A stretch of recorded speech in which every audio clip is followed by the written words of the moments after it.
Board पे देखिए book का कुछ काम नहीं।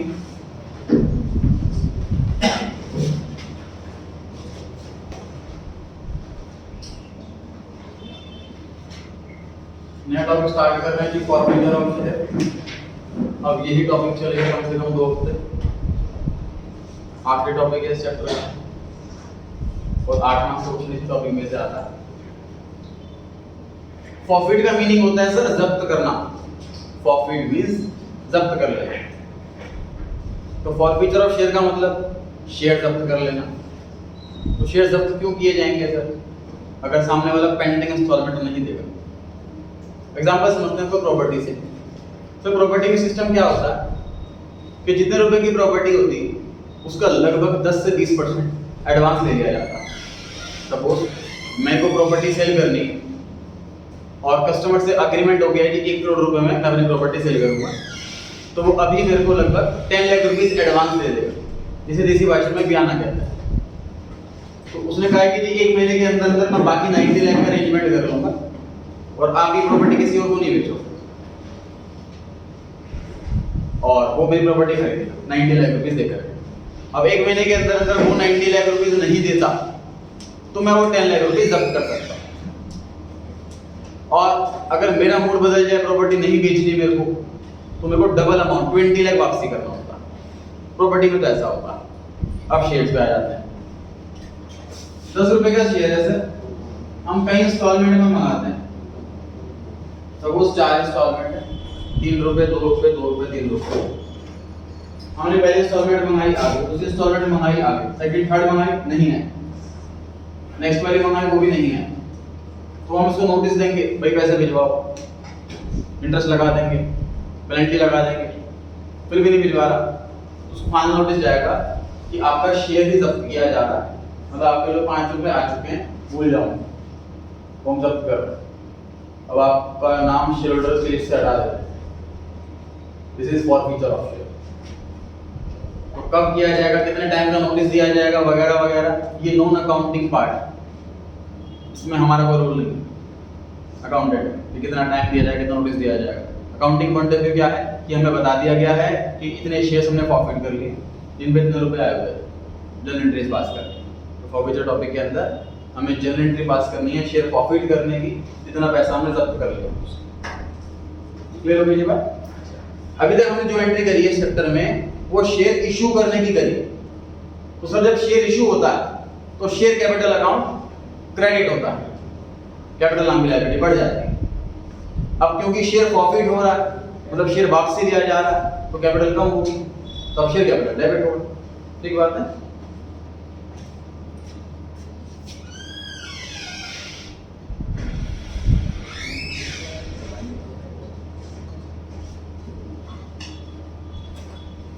एंट्रीज याद कीजिए, application, allotment, first call, second call. हम शेयर कैपिटल अकाउंट क्रेडिट जब करते हैं तो कौन से वाले अमाउंट से करते हैं? यहां से देखो, 10 रुपए सर फेस वैल्यू है, एप्लीकेशन पे 2 रुपए हैं, तो शेयर कैपिटल में 2 रुपए लिखे होंगे हमने। तो जब अलॉटमेंट का मंगाया, सॉरी 3 रुपए लिखे होंगे। जब अलॉटमेंट के मंगाए 2 रुपए, तो शेयर कैपिटल में 2 रुपए लिखे होंगे। फिर जब फर्स्ट कॉल के मंगाए 2 रुपए, आगे कैपिटल में 2 रुपए लिखे होंगे। मतलब जितना पैसा हम मंगाते हैं उतना रुपया लिखता है शेयर कैपिटल के अंदर, इतना रुपया हम मंगाते हैं।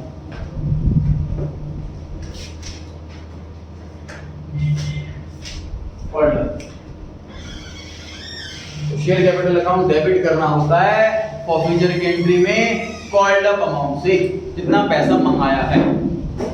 अगर सारा पैसा मंगा लिया है तो 10 रुपए आएगा पूरा। अगर मैं ये कहूं कि ये मंगाया आ गया, ये मंगाया आ गया, ये मंगाया नहीं आया, और उसके बाद ये मैं फॉरफिट कर दिया शेयर, अगली कॉल का वेट ही नहीं करा, तो अब यहां पर कितना अमाउंट आएगा? 7 रुपीज आएगा। शेयर कैपिटल में कौन सा अमाउंट आता है? जितना पैसा मंगाया, आया या नहीं आया ये अलग मैटर, टोटल मंगाया कितना। सर मतलब called up amount can be equal to face value, can be less than face value, can not be more than face value. समझ आ रही है बात? 10 से ज्यादा तो पक्का नहीं आएगा। अगर फेस वैल्यू 10 है, मैं ये एज्यूम करके चल रहा हूं, हालांकि फेस वैल्यू कुछ भी हो सकती है, 50 रुपए, 200 रुपए, 1000 रुपए। अभी एज्यूम कर चलोगे 10 रुपए फेस वैल्यू, तो जितना रुपया मंगाया है उतना रुपया ही आ सकता है इसके अंदर। क्यों सर, प्रीमियम भी तो हो सकता है, 10 रुपए का शेयर है और 5 रुपए प्रीमियम है, 15 रुपए मंगाए हैं तो कॉल्ड ज्यादा हो गया। करेक्ट। शेयर कैपिटल के अंदर कभी भी हम एसपीआर का पैसा नहीं कंबाइंड करते, एसपीआर को सेपरेट रिकॉर्ड करते हैं।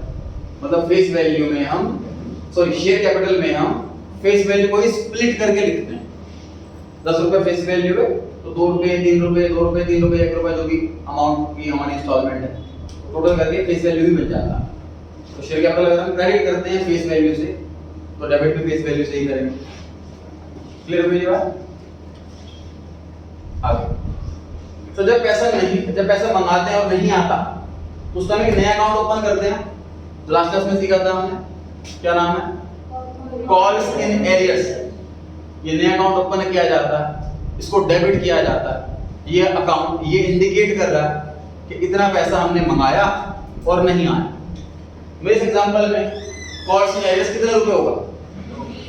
2 रुपए, जो मंगाया और नहीं आया। ठीक बात है, 2 रुपए। उस टाइम डेबिट किया था कि क्रेडिट किया था? अब खत्म करने के लिए क्या करें?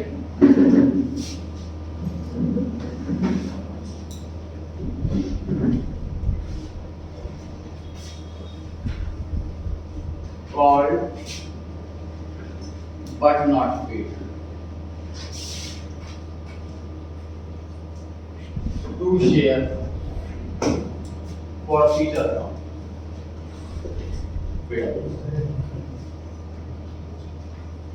एंट्री कंप्लीट कीजिए फॉर फ्यूचर की। आज एक एंट्री करेंगे पूरी की। शेयर कैपिटल अकाउंट डेबिट कौन से अमाउंट से? कॉल्ड अप, जितना पैसा मंगाया फेस वैल्यू के बराबर भी हो सकता है, फेस वैल्यू से कम भी हो सकता है। क्वेश्चन पढ़ करके इतना पता लगाना है कि पैसा मंगाया कितना है, उतना अमाउंट लिख देना है शेयर कैपिटल के आगे।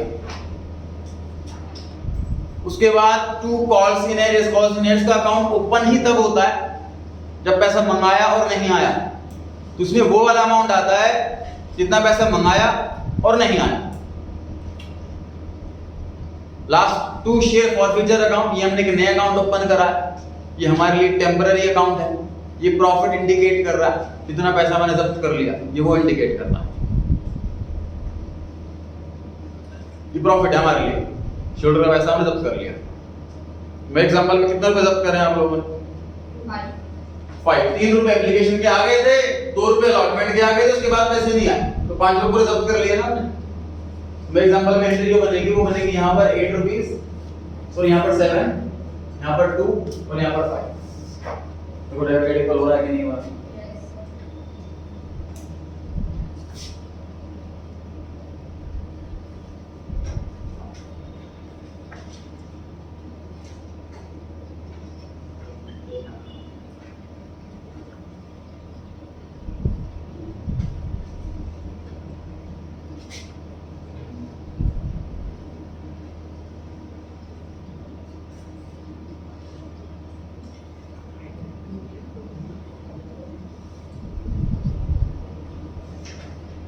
एग्जांपल आपके सामने सर 4 इंस्टॉलमेंट है।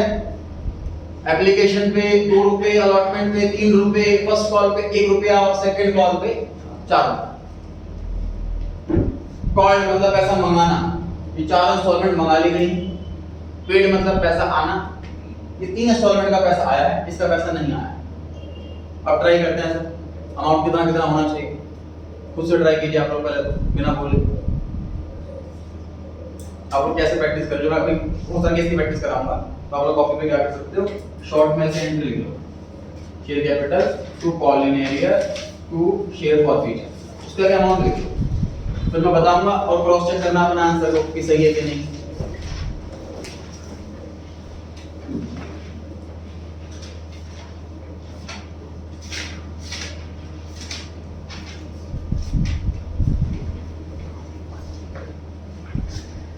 नेक्स्ट संडे आपका टेस्ट रखा है जी पार्टनरशिप का 28 अगस्त, 10 दिन का समय है आपके पास। सिर्फ पार्टनरशिप आएगी टेस्ट में, चैप्टर 2 से 8।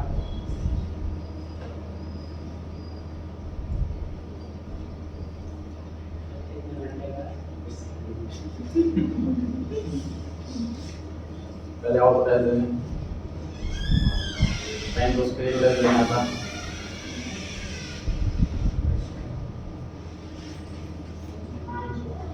हाँ जी, बना सकना आंसर। शेयर कैपिटल में आता है जितना पैसा मंगाया, कितना मंगाया है पूरा 10। कॉल्स इन एरियर्स में आता है जो पैसा मंगाया और नहीं आया 4। शेयर फॉरफीचर में आता है जो पैसा मंगा लिया और आ भी गया 2 + 3 + 1 6। देखिए सबको क्लियर है कि नहीं? और केसेस करते हैं।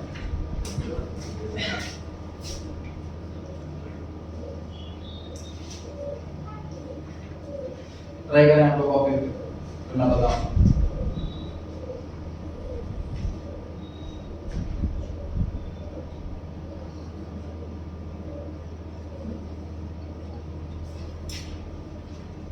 कॉल्ड अप वाले में टिक लगाया मतलब पैसा मंगा लिया, कॉल्ड अप वाले में क्रॉस लगाया मतलब नहीं मंगाया, पेड अप वाले में टिक लगाया मतलब पैसा आ गया, पेड अप वाले में क्रॉस लगाया मतलब पैसा नहीं आया। अभी प्रैक्टिस के लिए इस टाइप के क्वेश्चंस कर रहे हैं, उसके बाद लैंग्वेज वाले क्वेश्चन भी करेंगे जैसे एग्जाम में आते हैं। सर ये एंट्री टिप्स पे करनी बहुत ज्यादा जरूरी है, 2 हफ्ते बेकार हो जाएंगे आपके अगर ये एंट्री पढ़ने नहीं पड़ी तो। 2 हफ्ते में ये एंट्री कराऊंगा, 8 मार्क्स में ये एंट्री आनी है जी। चलिए, शेयर कैपिटल में आता है सर कॉल्ड अप जितना पैसा मंगाया, कितना पैसा मंगाया 6। कॉल्स इन एरियर्स में जो पैसा मंगाया और नहीं आया 1। अब ध्यान से देखो जी, अगर मैं यहां लिखता नॉट पेड, कितना लिखता मैं तो यहां पर 5 रुपए आता नॉट पेड। तो मैंने क्या लिखा हुआ है कॉल्ड बट नॉट पेड, मंगाया भी हो और आया भी ना हो, ये दोनों कंडीशन साथ में पूरी होनी चाहिए, वो सिर्फ इसमें पूरी होगी। समझ आ रही है बात? क्योंकि इसको मैं कॉल्स इन कैसे बोल दूं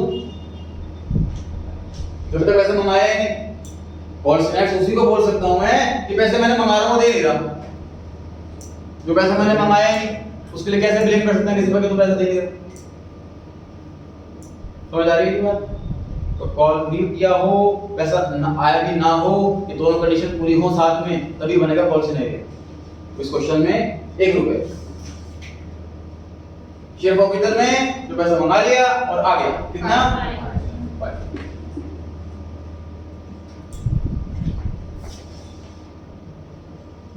शुरू हो जाओ, यहाँ रोक लगाया सबके आने चाहिए आंसर।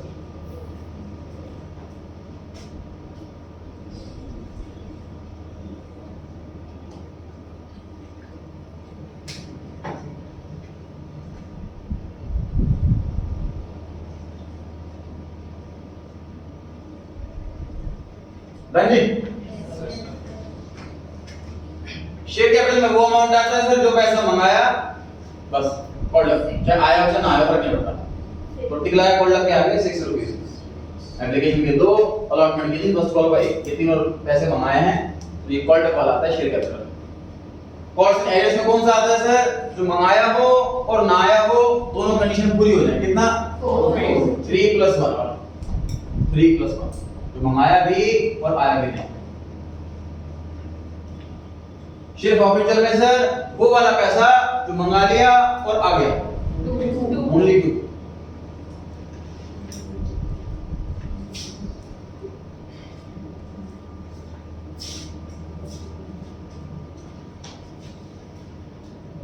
शुरू हो जाओ, यहां क्रॉस लगा।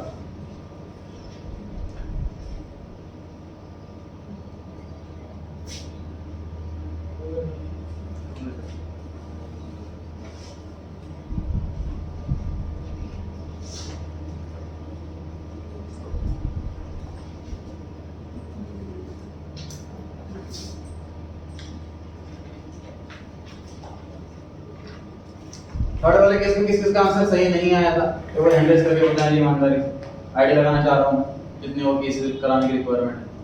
तो लास्ट केस कराया 642 तो हमने पहले ट्राई कर लिया था, फिर मैंने बोर्ड पे कराया तो किसी का आंसर सही नहीं आया तो वो जानना चाह रहा हूं कितने बच्चों का सही आंसर नहीं आ पाया ताकि और टाइम लगा जाए इसका। ईमानदारी से आप इंटरेस्ट करके बता सकते हैं जी मेरा आंसर सर गलत था। सारे होशियार हैं ना ईमान। चलिए इस वाले केस पर आते हैं। शेयर कैपिटल में वो पैसा लिखना है जो पैसा मंगाया, मंगाए हैं सिर्फ 2 एप्लीकेशन और अलॉटमेंट के पैसे 5।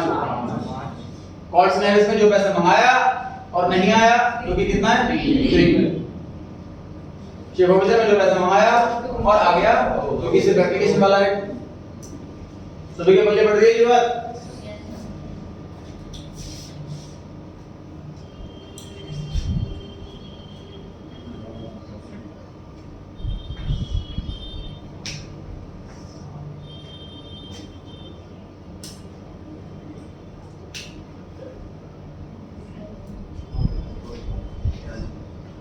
शेयर कैपिटल में जितना पैसा मंगाया टोटल 10, कॉस्ट में जो मंगाया और नहीं आया 8,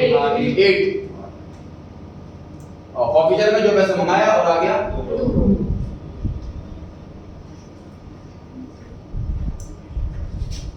अब ध्यान से देखिए ये केस पॉसिबल है कि नहीं? क्यों पॉसिबल नहीं? अगर ये केस होगा तो प्रॉफिट करेंगे क्यों? तो ये केस क्या बता रहा है? एप्लीकेशन का पैसा मंगाया आ गया, अलॉटमेंट का पैसा मंगाया आ गया, फर्स्ट कॉल का पैसा नहीं मंगाया इसलिए आया नहीं, सेकंड कॉल का पैसा नहीं मंगाया इसलिए आया, तो प्रॉफिट क्यों करेंगे इसमें? है ना? तो ये तो पक्का नहीं पॉसिबल प्रॉफिट वाले केस में। ऐसा पॉसिबल है? क्यों? देखो ये केस फॉरफिट नहीं होगा, ये बात सही है, लेकिन ये केस पॉसिबल है। हमने टॉपिक किया था कॉल्स इन एडवांस, आगे भी बहुत क्वेश्चंस करेंगे इसी चैप्टर में। इसे कॉल्स इन एडवांस कहते हैं कि पैसा हमने मंगाया नहीं फिर भी आ गया, इसे कॉल्स इन एडवांस कहते हैं। प्रैक्टिकली पॉसिबल है लेकिन फॉरफिट नहीं होगा इसके लिए, क्योंकि तो एडवांस में पैसा देना पड़ता है। ठीक बात, फॉरफिट में ऐसा केस नहीं मिलेगा। तो किसी ने आपको बोर्ड पर कहा है कि आपके बुक में दे रखे हैं, फटाफट निकाल लीजिए पेज 127, पेज 127।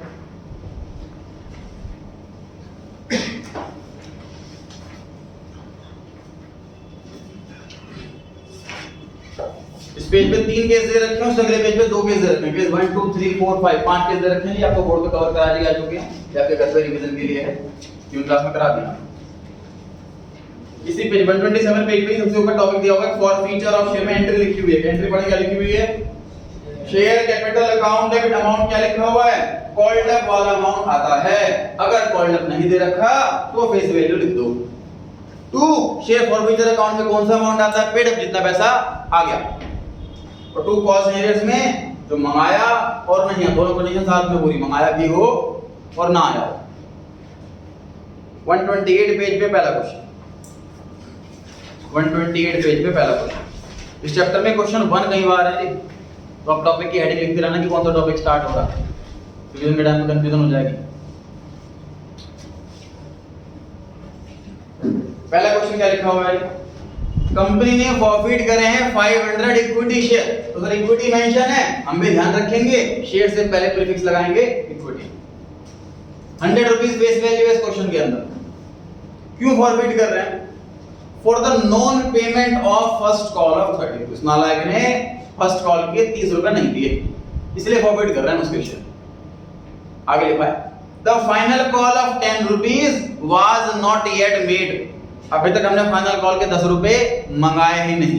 आगे मत पढ़िए क्वेश्चन, ट्राई कीजिए एंट्री करने की।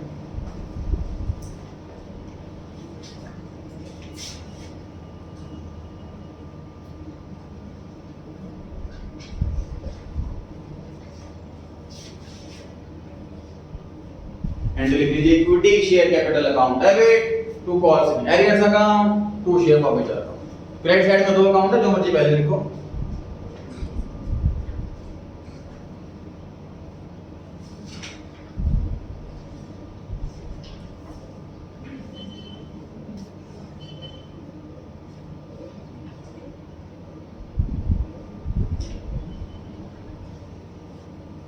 एंट्री मैंने आपको बता दी, तो एक और एंट्री दे देता हूँ। 500 से मल्टीप्लाई होगी तीनों।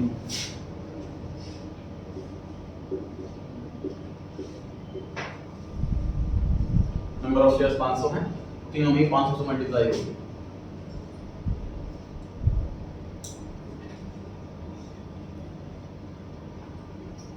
अमन आप ट्राई करें शेयर कैपिटल का अमाउंट।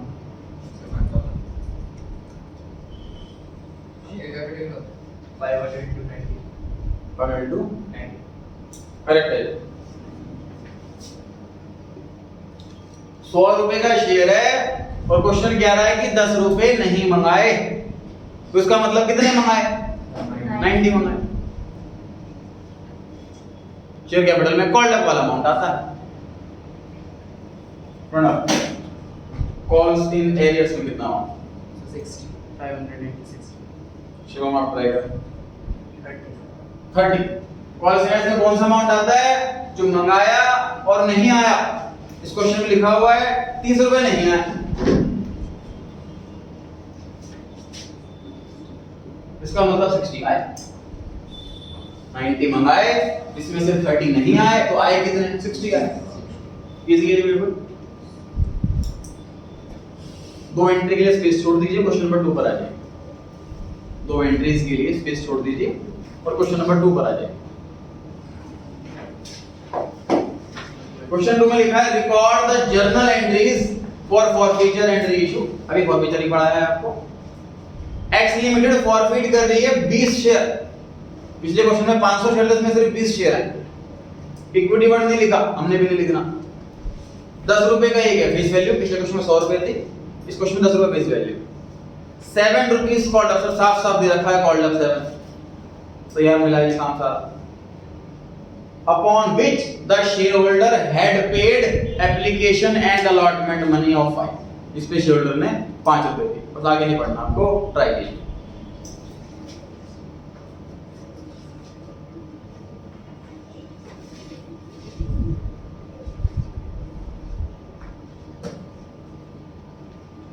हिंट दे देता हूँ, कैसे मल्टीप्लाई हुआ तीनों।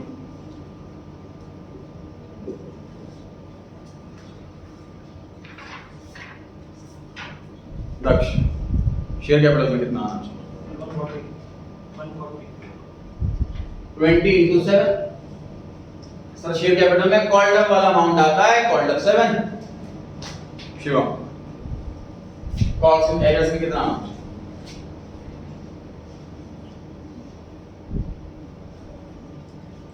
हर्षित 3 सर 20 into 2 रुपए। 7 रुपए मंगाए, जिसमें से शेयर होल्डर ने 5 रुपए दिए, तो कितने नहीं दिए? 2 रुपए।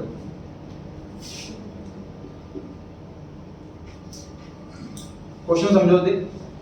पिछले क्वेश्चन में कॉल्स इन एरियर्स का अमाउंट दे रखा था, तुमने बैलेंसिंग फिगर से फॉरफीचर निकाल लिया कि 90 मंगाए और 30 नहीं आए, तो आए कितने होंगे? 60। इस क्वेश्चन में फॉरफीचर वाला अमाउंट दे रखा कि शेयर होल्डर से हमने 7 मंगाए, उस नालायक ने सिर्फ 5 ही दी, तो हमने बैलेंसिंग फिगर करके निकाल लिया कि कितना रुपए नहीं दी, 2 रुपए नहीं दी, तो हमें 3 में से 2 अमाउंट हमेशा अवेलेबल होगा, तीसरा बैलेंसिंग फिगर आ जाएगा। अगेन 2 एंट्री के स्पेस छोड़ने के बाद क्वेश्चन नंबर 3 पर आ जाइए। गेट लिमिटेड ने फॉरफिट करे हैं 1000 इक्विटी शेयर। पिछले क्वेश्चन में 20 शेयर थे, इसमें 1000 है और इक्विटी भी मेंशन है, तो हमें भी आंसर में इक्विटी मेंशन करना।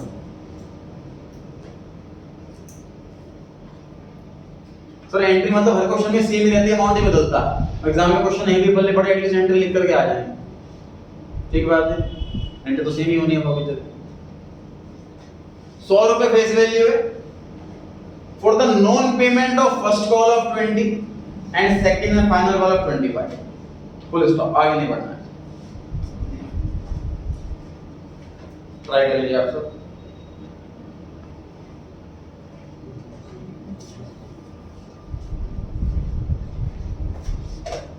हिंट दे देता हूँ, तीनों में 1000 से मल्टीप्लाई।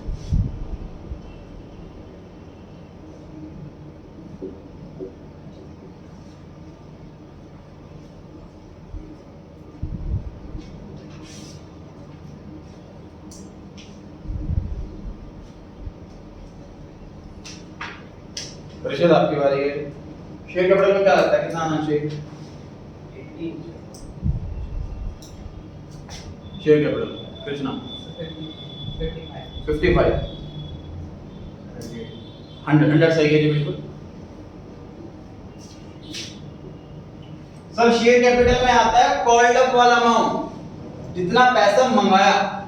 तो सर इस क्वेश्चन में कहां पता लग रहा है कितना पैसा मंगाया? पता नहीं 100 कैसे बता दिया इस बच्चे ने। ध्यान से देखो जी, इसमें लिखा हुआ है कि जिस नालायक के हम शेयर फॉरफिट कर रहे हैं उसने फर्स्ट कॉल का पैसा नहीं दिया और सेकंड एंड फाइनल कॉल का भी पैसा नहीं दिया, ये लिखा हुआ है सर। तो ये ऑब्वियस सी बात है सर, फाइनल कॉल मंगा ली होगी ना, तभी तो हम कह रहे हैं कि उसने पैसा नहीं दिया। तो अगर फाइनल कॉल तक का पैसा मंगा लिया मतलब सारा पैसा मंगा लिया, ऐसे पता लग रहा है। आई रिपीट, क्वेश्चन में कह रहा है कि फर्स्ट कॉल का पैसा नहीं दिया। ध्यान से देखो, ध्यान से देखो, क्वेश्चन में ऐसी इंफॉर्मेशन अवेलेबल है, इस शेयर होल्डर ने फर्स्ट कॉल का पैसा नहीं दिया, इस शेयर होल्डर ने सेकंड कॉल का पैसा नहीं दिया।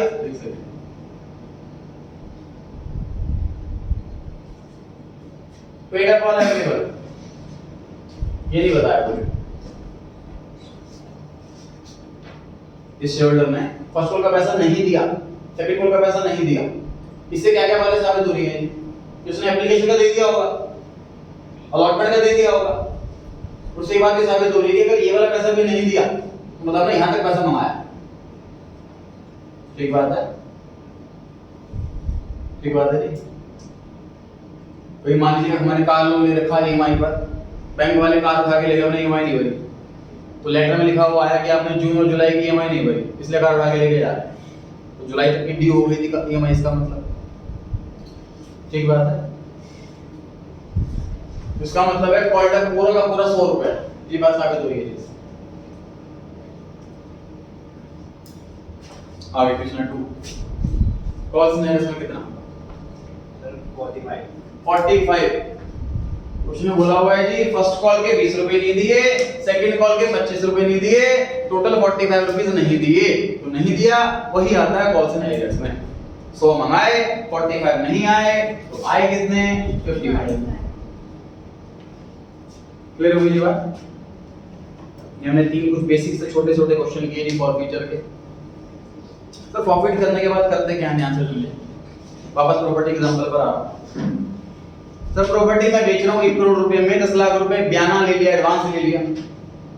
अब सामने वाली पार्टी बैलेंस 90 लाख रुपए नहीं दे रही है, तो मैं 10 लाख रुपए जब्त कर लूंगा उसको, ये रूल है। जरा सोच के देखो कि सामने वाला क्यों नहीं ले रहा, क्यों 90 लाख रुपए नहीं दे रहा। कहीं ना कहीं उसको प्रॉपर्टी में कोई डाउट दिख गया होगा कि प्रॉपर्टी में कुछ गड़बड़ है, भूतिया प्रॉपर्टी है, या नक्शा पास नहीं है, यहाँ पे कोई ना कोई दिक्कत है, उसने एडवांस देने में जल्दी कर दी, वो बाकी 90 लाख फंसाना नहीं चाहता। ठीक बात है। तो ऐसी प्रॉपर्टी जनरली बन जाती है डिस्प्यूटेड प्रॉपर्टी। वो हम पे जैसे लाख वापस नहीं करेंगे तो हम पे केस भी कर सकता है, इसने वाइटल फैक्ट्स छुपाए हैं प्रॉपर्टी के बारे में, इसलिए एग्रीमेंट गलत, नल एंड वॉइड, तो मेरे पैसे रिफंड किए जाए वगैरह वगैरह। ऐसे केस में जो ऑनर है वो प्रॉपर्टी का करेगा क्या? प्रॉपर्टी तो उसको बेचनी है, इसमें 10 लाख जब्त करके भी 10 लाख मिल गया, क्या चाहिए? छोड़ो प्रॉपर्टी बेचना, ऐसा तो नहीं। प्रॉपर्टी अगर उसको सेल करे तो सेल करनी है। अब वो किसी और का प्रॉपर्टी सेल करने की कोशिश करे, अब क्योंकि प्रॉपर्टी हो गई डिस्प्यूटेड, तो अभी शायद थोड़ी कम में बिकी, शायद 1 करोड़ की बजाय 95 लाख 96 लाख में बिके, तो नुकसान हो सकता है थोड़ा बहुत इस वजह से। तो जो रियल ओनर है वो करता क्या? 10 लाख रुपए जैसे एडवांस मिले हुए ना बयाने के, उसको साइड में रखता, उसको टच नहीं करता, उससे खर्च नहीं करता, उसको साइड में रख के रखता है। प्रॉपर्टी जब भी बिकी, मान लो 1 करोड़ की प्रॉपर्टी 96 लाख में बिकी, 4 लाख का नुकसान हो गया, इस 10 लाख रुपए में से वो 4 लाख रुपए मतलब हमने यूज कर लिए, प्रॉपर्टी 1 करोड़ की बिकी ऐसा समझो, और तो 6 लाख का फायदा होगा अल्टीमेटली। तो 10 लाख का बयाना हमने जब्त कर लिया, उस 10 लाख को प्रॉफिट क्यों नहीं बुला रहे? इसलिए नहीं बुला रहे क्योंकि अभी इस प्रॉपर्टी को बेचना भी तो है, उस बेचने में नुकसान भी तो हो सकता है, उस नुकसान की भरपाई यहां से करेंगे। नुकसान की भरपाई करने के बाद जो पैसा बच जाए उसे प्रॉफिट बोलेंगे। अब मैं शेयर बता रहा हूं, 10 रुपए का शेयर है सर, 5 रुपए आ चुके हैं मेरे पास और मैंने शेयर फॉरवर्ड कर लिया है। अब ये शेयर मैं किसी और को सेल करूंगा, इसे बोलते हैं री इशू करना। जब पहली बार शेयर इशू किए थे उसको इशू बोला था, इशू ऑफ शेयर। अब इसको बोल रहे हैं री इशू, दोबारा से इशू करना। तो सपोज 10 रुपए का शेयर ये 8 रुपए में री इशू हो रहा है, तो नुकसान कितना होगा? 2 रुपए का नुकसान। इस नुकसान की भरपाई हम इस 5 रुपए से करेंगे। इस पर्पस से हम इसको सेपरेट रखते हैं, शेयर प्रॉफिट अकाउंट, इसे प्रॉफिट नहीं मानते। अब हम एंट्री सीखने वाले हैं री इशू की। इसे टॉपिक की है बिल्कुल ध्यान से देखें। सर री इशू करना मतलब शेयर इशू करना। तो जब शेयर इशू करते हैं तो शेयर कैपिटल अकाउंट क्रेडिट होता है। जब री इशू करेंगे तो पैसा आएगा। अभी लॉन्ग प्रोसेस नहीं होगा कि हम अप्लाई करेंगे, प्रोस्पेक्टस बनेगा, लोग अप्लाई करेंगे वगैरह वगैरह। अब हम डायरेक्ट अलॉटमेंट करेंगे, डिस्क्लोजर अलॉट करेंगे, तो डायरेक्ट हमारे पास पैसा आएगा बैंक अकाउंट में। मेरे एग्जांपल में 10 रुपए का शेयर मैंने 8 में री इशू करा, 2 रुपए का नुकसान हो गया। इस नुकसान की भरपाई शेयर फॉर फ्यूचर अकाउंट से। अब शेयर इशू हो गया, टेंशन खत्म हो गई। अब इस बचे हुए फ्यूचर अमाउंट को, बचे हुए जब्त वाले पैसे को हम प्रॉफिट बोल सकते हैं। कितना पैसा बच गया?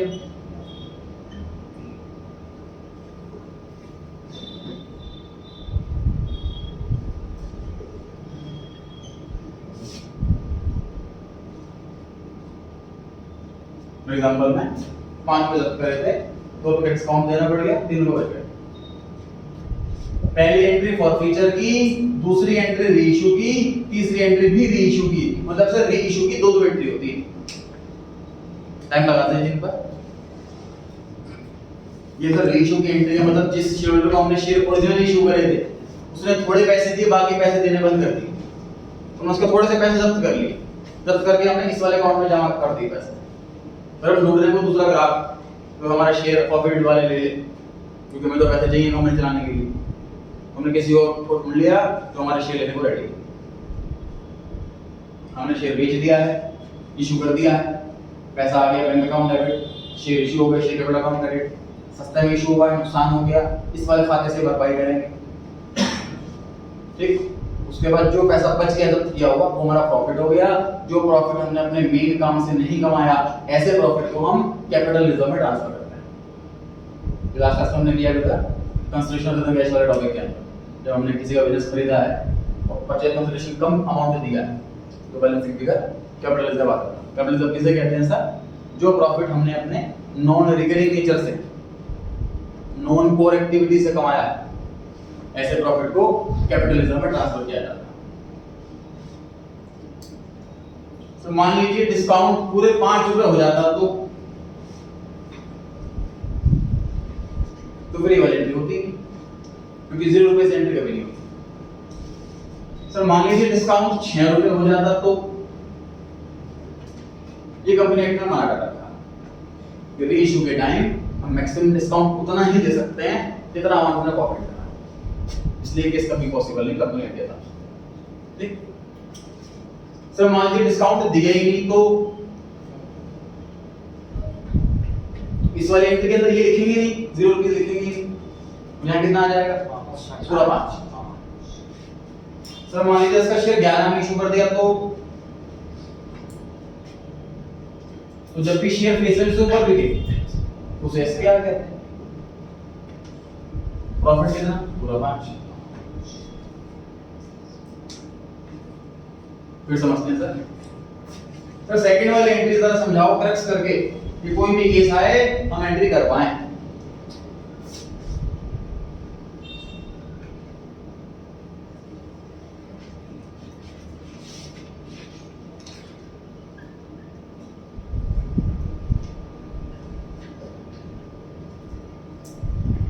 तो शेयर कैपिटल पक्का आएगा, इसमें फेस वैल्यू लिख देना। बैंक अकाउंट डेबिट पक्का आएगा, इसमें री इशू का प्राइस कितने रुपए में इशू करा वो लिख देना। और बैलेंसिंग फिगर अगर डेबिट में आ रही है तो शेयर प्रॉफिट चल, बैलेंसिंग फिगर क्रेडिट में आ रहा है तो एसपीआर। कोई भी केस कर लो उससे आप। लास्ट वाली entry share profit debit capital reserve, जितना अमाउंट प्रॉफिट करा, अमाउंट प्रॉफिटेड माइनस डिस्काउंट, जितना डिस्काउंट दिया डिस्काउंट 0 भी हो सकता है।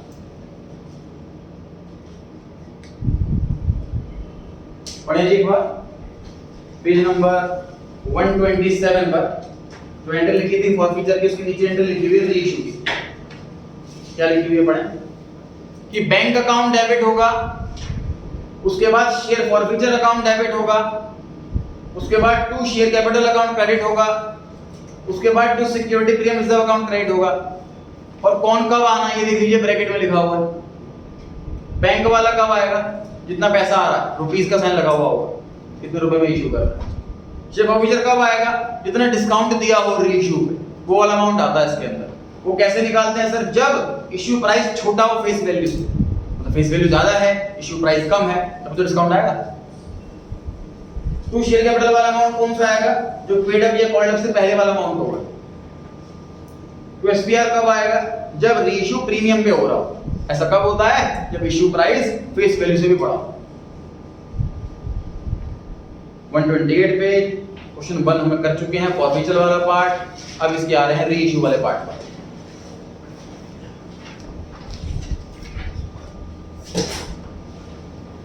क्वेश्चन नंबर 1,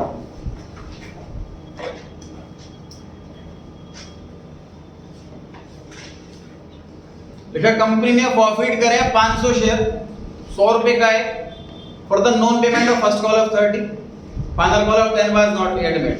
कितने फॉरफिट किए थे इसमें याद कीजिए। फॉरफिट कितने किए थे, 60। शेयर फॉरफिट का नाम लिखा हुआ था 60, 60 फॉरफिट कर, मतलब हम रीइश्यू के टाइम मैक्सिमम डिस्काउंट कितना दे सकते हैं, 60। आगे रीइश्यू करा है 65,000 रुपीस में, मतलब यहाँ पे टोटल अमाउंट दे रखा है बैंक अकाउंट के सामने, टोटल आएगा 65,000। रीइश्यू करा फॉर 65,000 रुपीस। कितने शेयर हैं, 500। कितनी फेस वैल्यू है, 100। कितना अमाउंट हुआ इधर, 50,000। मतलब बैंक में 65 और शेयर कैपिटल में 50। तो बताइए डिस्काउंट है कि प्रीमियम, प्रीमियम। इश्यू प्राइस ज्यादा 50,000 रुपए के शेयर, हम 60,000 में इशू कर रहे हैं, ज्यादा में इशू कर रहे हैं। To security premium reserve 15,000, 15,000। हमने 50,000 के शेयर 65,000 में इशू करे हैं, इशू प्राइस ज्यादा है फेस वैल्यू से, तो ज्यादा होगा। या ऐसा समझ लो कि बैलेंस में किस साइड आ गया, बैलेंस में ऑलरेडी क्रेडिट साइड है, इसलिए एसपीआर। डेबिट में है तो share forfeiture. And choice space दो एंट्री के लिए उसी जगह पे लिखना है आपको। हां जी सर, हमने ऊपर शेयर कैपिटल को 500 to 90 लिखा है और नीचे हमने 500 to 100 लिखा है। सो फॉरफीचर की जब एंट्री जब करी थी हमने, तो शेयर कैपिटल में 90 लिखा था। क्वेश्चन में क्योंकि बोला आपको सर कब तक मंगाए नहीं, यहाँ पर जब रीइश्यू की बात हो रही तो यहाँ लिखा है fully paid up. Fully paid up मतलब फुल फेस वैल्यू आ चुकी है, ठीक है। फुल्ली वर्ड इंडिकेट करता है फुल फेस वैल्यू।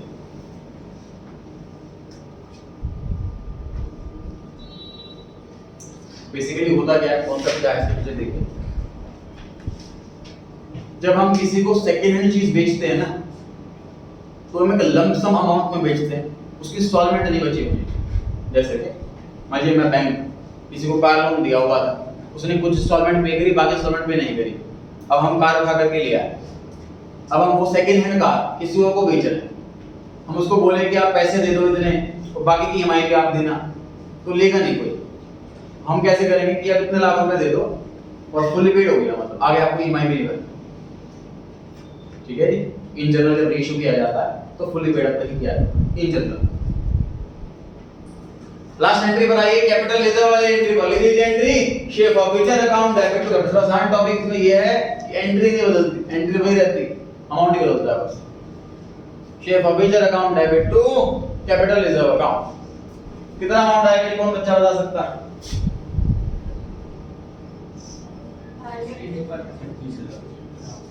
सर हमने 60 रुपीस प्रॉफिट करे थे, सारा का सारा प्रॉफिट हो गया क्योंकि हमें 1 रुपया भी डिस्काउंट नहीं देना पड़ा।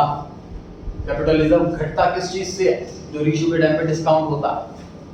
हमने 60 रुपीस प्रॉफिट किए थे और डिस्काउंट 1 रुपया भी नहीं दिया, सारा का सारा कैपिटल रिजर्व, सारा का सारा प्रॉफिट।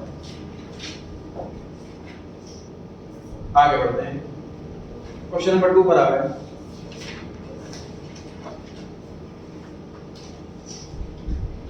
क्वेश्चन नंबर 2 में देखेंगे जी 20 शेयर है, 10 रुपए का एक, 7 रुपए का ऑर्डर, 5 रुपए आज में। कितना प्रॉफिट किया हमने क्वेश्चन नंबर 2 में? 5 रुपए प्रॉफिट करें। आगे लिखता है out of these 15 shares were reissued as 7 rupees paid up for 8 rupees per share. So ये 7 रुपए और 8 रुपए लिखा हुआ जो रीइश्यू करा है, उसमें कुछ चीज 7 रुपए, कुछ चीज 8 रुपए। अब ये हमेशा रीइश्यू के टाइम पे दो अमाउंट दिखे होंगे और वहां पे कंफ्यूजन शुरू हो जाती है कि कौन सा अमाउंट बैंक में लिखना है और कौन सा अमाउंट शेयर कैपिटल में लिखना है। इसमें हमेशा गलती होती है, दो अमाउंट लिखे होते हैं रेशियो वाले लाइन के अंदर। तो कौन सा अमाउंट बैंक में लिखना है, कौन सा अमाउंट शेयर कैपिटल में लिखना है, इसके लिए आपको हिंट दे रखी है जी मैंने, पेज 127 पढ़ेगा। पेज 127 पे जो रीइश्यू की एंट्री है उसको पढ़े ध्यान से। बैंक के आगे क्या लिखा हुआ है कि जो अमाउंट 4 या 8 के जस्ट बाद लिखा हो वो तो बैंक वाला होता है, जो 4 या 8 के जस्ट बाद लिखा हो। और शेयर कैपिटल में क्या लिखा हुआ है? जो पेड अप या कॉल्ड अप से जस्ट पहले लिखा हो। समझ रहे हो? कि बैंक में मैंने ब्लैंक बाद में बनाया हुआ है और शेयर कैपिटल में मैंने ब्लैंक जो है वो पहले बना रखा है। इसका मीनिंग क्या है कि जो पेड अप या कॉल्ड अप से पहले वाला अमाउंट लिखा हुआ होगा वो शेयर कैपिटल वाला होगा और जो 4 या 8 के बाद वाला अमाउंट होगा वो बैंक वाला होगा। ध्यान रहेगा जी। अब क्वेश्चन नंबर 2 पर आ जाइए, ध्यान से पढ़ लीजिए और मुझे बैंक वाला अमाउंट बता दो बस। 8 रुपीस, क्योंकि वो 4 के बाद लिखा।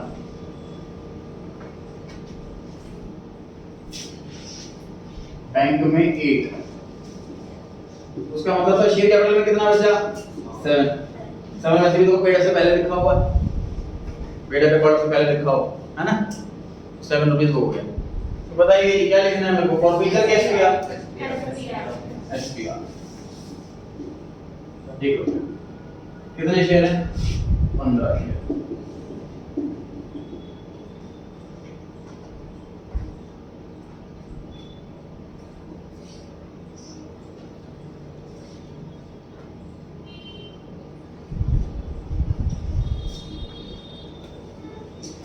लास्ट एंट्री पर आते हैं। Share forfeiture account, debit to capital reserve account. आप ट्राई करें, ना बता बोले नहीं।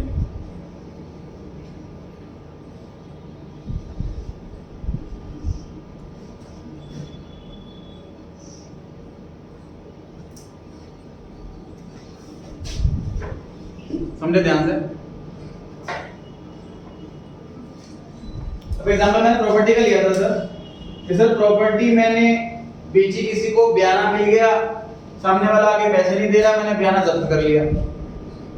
उसके बाद उस जब्त पैसे को मैं प्रॉफिट नहीं बोलता जब तक वो प्रॉपर्टी बिक ना जाए। करेक्ट है जी। तो मान लीजिए मेरे पास टोटल ऐसी 20 प्रॉपर्टियां हैं, 20 में से 20 प्रॉपर्टी का बयान आ चुका है, जब्त कर लिया गया है। अब 20 प्रॉपर्टी मैं और किसी को बेच रहा हूं, उसमें से अभी सिर्फ मेरी 15 प्रॉपर्टी बिकी, तो प्रॉफिट भी मैं 15 प्रॉपर्टी का ही तो करूंगा, क्योंकि 5 प्रॉपर्टी अभी अनसोल्ड। सेम इस क्वेश्चन, प्रॉफिट कितने शेयर किए? 20। अभी तक रेशियो कितने हो पाए? 15। तो प्रॉफिट भी सिर्फ 15 शेयर का ही बुक हो पाएगा। कितना रुपए प्रॉफिट किया था पर शेयर? 5। डिस्काउंट कितना दिया? 0। कितने शेयर रीइश्यू करे? 15। उतने ही प्रॉपर्टी का हम प्रॉफिट बुक करेंगे जो प्रॉपर्टी बिक गई। ये कैलकुलेट कैसे होता है सर? फॉर्मूला लिखा हुआ है आपने पेज 127 पर देखिए, कैपिटल रिजर्व वाली एंट्री। पेज 127 में देखिए कैपिटल रिजर्व वाली एंट्री क्या लिखा हुआ है इसमें? अमाउंट फॉरफिटेड पर शेयर, इस वाले क्वेश्चन में 5 रुपए, माइनस डिस्काउंट ऑन री इश्यू पर शेयर, इस क्वेश्चन में 0, bracket close multiply by number of shares री इशूड। इस क्वेश्चन में 15। तो ध्यान रहे कैपिटल रिजर्व उन्हीं शेयर्स का प्रॉफिट बुक करना है जो शेयर हमारे री इशू हो चुके हैं, जो पेंडिंग है अभी भी उसका प्रॉफिट बुक नहीं किया जा सकता। थर्ड क्वेश्चन पर आ गए हैं। तो थर्ड क्वेश्चन में क्या लिखा हुआ है जी, गेट लिमिटेड ने फॉरफिट करे 1000 शेयर, 100 रुपए का एक, 20 रुपए नहीं आए, 25 नहीं आया तो 45 नहीं आए। मुझे बताइए क्वेश्चन नंबर 3 में कितना रुपया फॉरफिट करा था पर शेयर? 55। करेक्ट है। पहले पार्ट में क्या पूछा हुआ है, can these shares be reissued? हाँ जी बिल्कुल रीइश्यू हो सकते हैं, जितने शेयर फॉरफिट हो सारे रीइश्यू हो सकते हैं। यस आंसर हो गया। Second, if yes state the minimum amount at which these shares can be reissued। Exam में क्वेश्चन आता है मन माप का।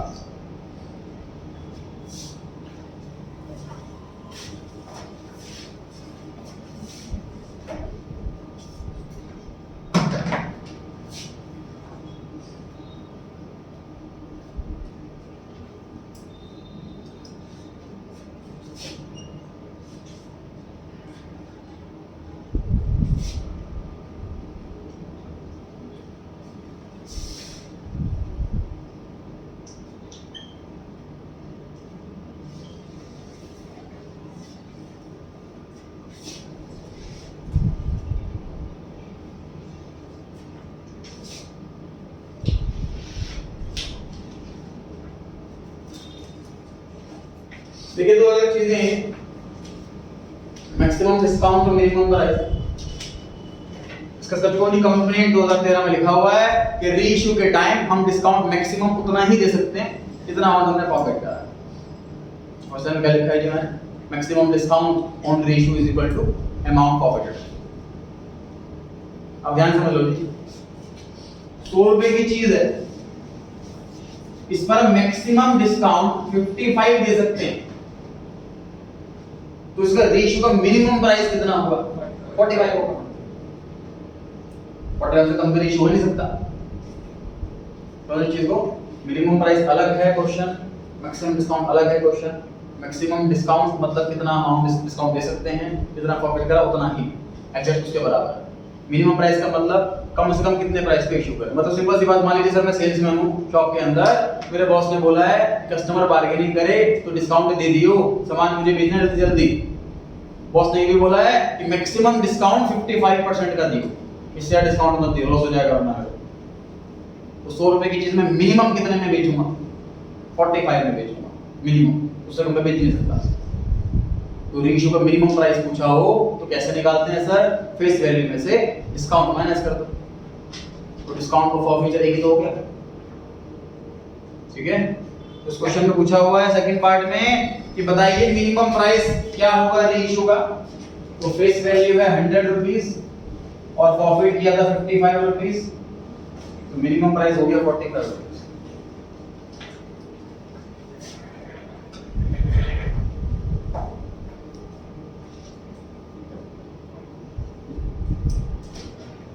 थर्ड पार्ट, नेक्स्ट क्लास से पहले फॉर्मूला इशू एंट्री बहुत अच्छे से रिवाइज करके आना, क्योंकि इसी को हम कॉम्प्लीकेट करते जाएंगे आने वाली क्लासेस के अंदर। तो फॉर्मूला इशू एंट्री टिप्स होनी चाहिए, कौन से में कौन सा अमाउंट आता। Third part, if these shares were reissued at 50 rupees fully paid up, तो कैपिटल रिजर्व कितना आएगा ये पूछा। कैपिटल रिजर्व कैसे निकालते हैं सर? इसको डिजाइन बना लिया करो पहले। यहाँ पे क्या आता है? अमाउंट प्रॉफिटेड पर शेयर, जो कि इस क्वेश्चन में कितना है? माइनस डिस्काउंट ऑन री इशू पर शेयर। कितना रुपए डिस्काउंट दे दिया? तो क्वेश्चन कह रहा है कि 100 का शेयर 50 में री इशू कर रहे हैं, तो 50 रुपए तो डिस्काउंट हुआ, multiply by number of shares री इशू। कितना है क्वेश्चन? 1000। 55 रुपए फॉरफिट करे, 50 रुपए डिस्काउंट पे दे दी, तो 5 रुपए तो बचे हमारे पास। बचा कितना पैसा कोई पूछा क्वेश्चन? कैपिटल मतलब बचा हुआ और बचा हुआ 500 पर शेयर, 1000 शेयर है, 5000 आंसर आ गया।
तीन एंट्री चेक करना कर देना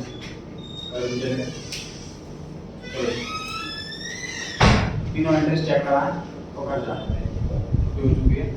आप वेट कर रहे हैं, आज कौन सी एंट्री छुट्टी कर दी है जी मैंने। 200 शेयर हैं एप्लीकेशन पे 20, अलॉटमेंट पे 30, कॉल पे 50, पैसा मंगा लिए ये दोनों, पैसा आया है सिर्फ ये वाला, रीइश्यू करा 95 में और रीइश्यू करें 150 शेयर। तीनों एंट्री चेक करना करते हैं।